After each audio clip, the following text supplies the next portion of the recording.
Hello everyone, Ace here, and today we are going to review spoilers for chapter 268, labeled Strong Pressure. Man, this is a chapter that I have been fiending for, because it's Rin's time, baby. It's the Destroyer's time. Now, the chapter actually starts with people reacting to Kaiser's super goal on social media, as we then cut to the Uber's locker room, where this goal actually got them excited. As the first one to comment is Aiku, and he says that Kaiser is really amazing. Now, before we move further and see what everyone had to say, we can notice that all of them are at ease, while Baro is sweaty and has a towel around his neck, which means he has been training. Now, this could mean that he just got in as Kaiser scored his goal, or it could be that he finished right before the start of the game. In any case, the first to comment after Aiku is actually Sendo, who says, "Is such a goal even possible? As expected of the Emperor, my rival." Man, if you don't get your ass out of here. He said my rival. Is this guy delusional or what? Your rival should be Igaguri, man. What the hell? Aryo then adds, including the pose, his top candidate for the best lead in Osha. And Osha means style. You know, the word that Aryo always says. But anyways, Nico finally adds something very substantial and says that Kaiser stopped fixating on Isagi, and so Bastard's plays have significantly increased. And this is definitely true. And then Aiko adds, they are definitely stronger than when we played against them. Bastard Munich is still growing. That's a given, considering that the last goal in the previous game that Uber did not expect or counter has already happened twice. This speaks volume of how much the level has increased. Lorenzo then says, seriously, with that goal, Mika, it's 500 million, okay? As he is eating his caramel popcorn and throwing it all over the place. Aryu then comments, no Lorenzo, you're spilling too much, not stylish. Lorenzo then says, another golazo, okay? Mika. Man, he's so weird, he breaks every rule of Blue Lock. He has no ego, like zero, yet as of now he is the best player in the U20 category. It's just insane. Now, something weird here, Baro is not even reacting to them. Usually Baro is the first one to get mad when things get dirty or messy. However, here he's totally focused, and he says, so what will you do, loser? Man, I hate this about Blue Lock. This is the one thing that I can't stand about Blue Lock. What does Isagi has to do with anything? Shouldn't he be fixated on Kaiser rather than Isagi here? I understand that the writer said that everything has to go through Isagi, but man, this is way too much. However, I'm not gonna carry on talking about this right now, and let's carry on with the chapter, as we cut to Loki and Noah having the first conversation in the match. And funny enough, both did not attempt to join the game. Now we know Noah doesn't like to interfere because he likes to see the U20 succeed on their own. However, since Loki is following on Noah's footsteps, I think this is very logical. In PXG's last game, it was Levi who got in, and because of that, Barsha scored 2. However, there was no mention of Loki actually stepping in. Anyways, Loki starts by asking, is this the evolution of Michael Kaiser you were looking for, Noah?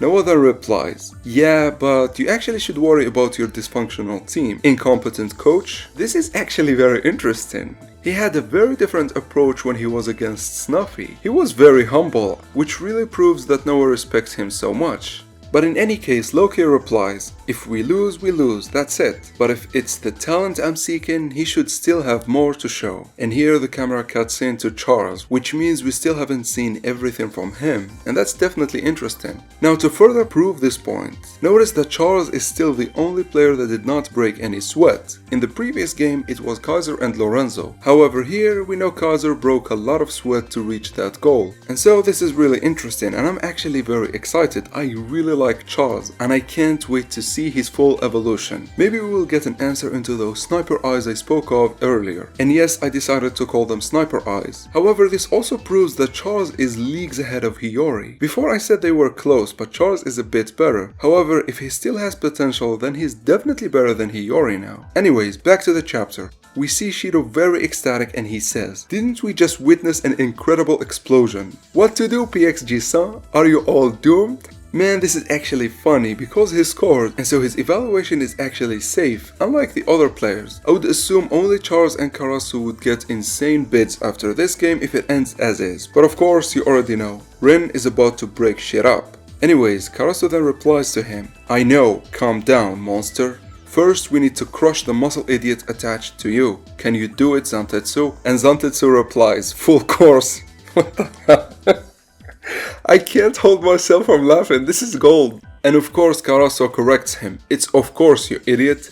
Anyways, this is something I have been fiending for, Zantetsu's moment. Damn, I'm so ready. Tokimitsu then says, "This is bad, we are going to lose at this rate." And Nanase replies, "Yeah, we need to change something." And then he shifts his attention to Rin and asks him, "What do we do, Rin-san?" And Rin tells him to shut up, he's thinking, as he goes into a small monologue.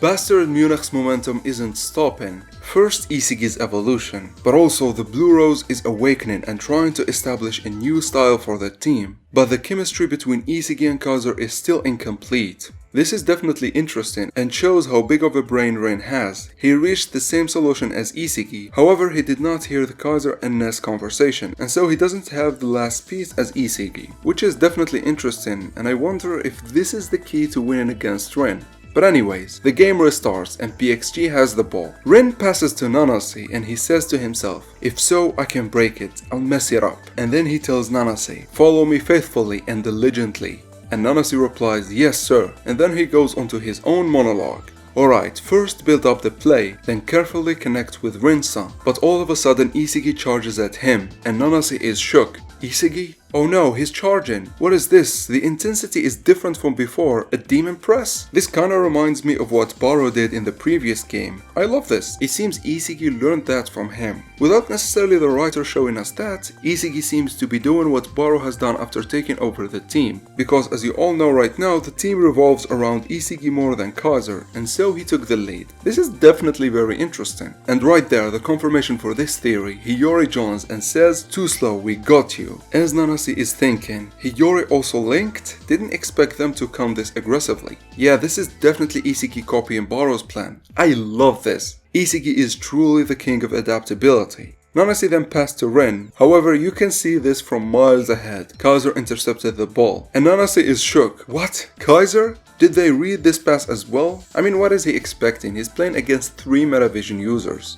Rin then says to himself, "These guys, they are linked." Then Hiyori comments, "He got it," and Isagi replies, "Let's go for the next one." As we cut back to another mono from Rin, oh, so they did not link. That was Kaiser's solo cut. Isagi and the Blue Rose are not cooperating, but competing to become kings. In this top performance rivalry, we PXG are helplessly being swallowed. As Zantetsu confirms this, "We can't stop them like this," and Karaso comments, "Rebound, get back, even if we got crushed before, defend." And Tokimitsu says, "This is bad, really bad." And Rin is really not having it, and he says, "I came this far to crush Isagi. Since the day I lost to you, I have dedicated all of my time to this fight, but I still don't feel I've reached that point." Is this a confirmation that Isagi surpassed Rin? Damn, like I know the protagonist feeling and Metavision are insane, however I did not know they catapulted Isagi this much. And so I think if Rin doesn't awaken, he will get completely crushed.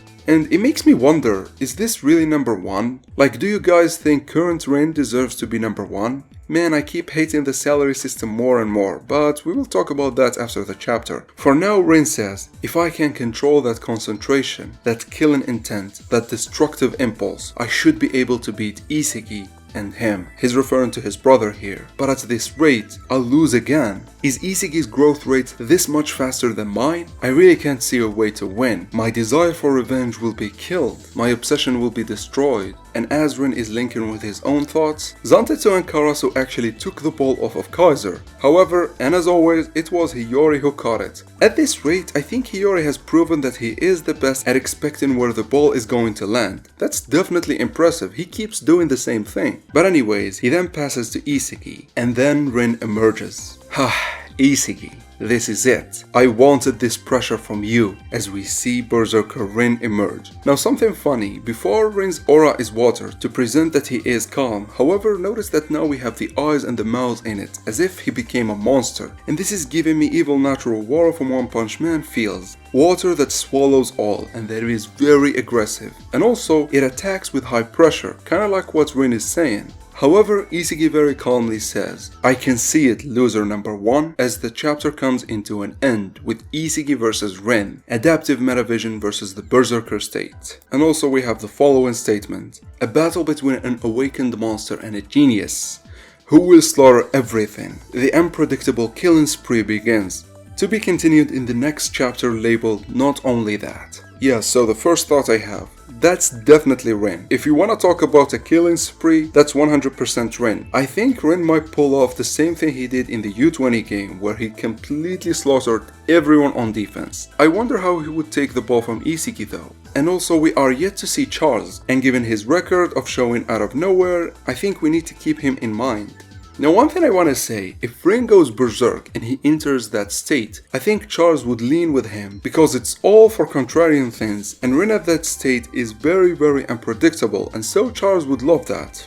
But anyways, first, now I understand how Uber scored 2 over PXG. I mean, they are powerful, but they are not broken by any means. I feel if Baro had played, they would have won. This speaks volume to the level of the teams. Bastard is first, and then PXG and Ubers are kinda equals, especially now before Rin awakens. Second, and more importantly, this makes zero sense. Why is Rin number 1? I understand when he awakens he deserves it, but the current Rin is not really better than Isagi and Baro. In my matchup videos he won against both, however I assumed he had already awakened his Metavision and his Predator Eye, which he didn't, and now he's relying on his Berserker state. This really doesn't make any sense. Like, I get it he scored a hat-trick, but Isagi and Baro definitely were more impressive. I don't know what to say about this.